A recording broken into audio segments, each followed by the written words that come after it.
already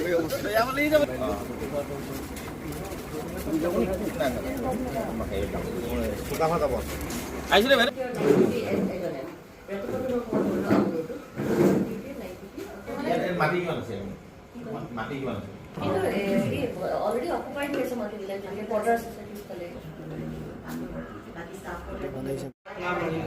IB কারণে 7 কোটি টাকার কারণে কথা কইছে আর দুঃখ বেরোয় একটু কথা কইছে একদম আইবি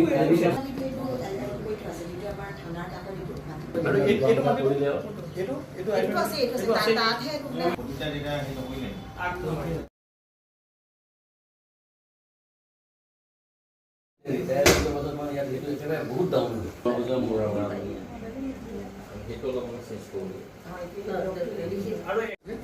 মডেল হস্পিটেলত যিখিনি আছে ফেচিলিটি থাকিব লাগে তাত নাই বহুত দামী দামী মেচিন তাত পৰি আছে চাইল্ড কেয়াৰ ইউনিট আছে এক্সৰে আছে মডেল হস্পিটেলত যিখিনি মেচিনেৰী থাকিব লাগে প্ৰায়খিনিয়ে আছে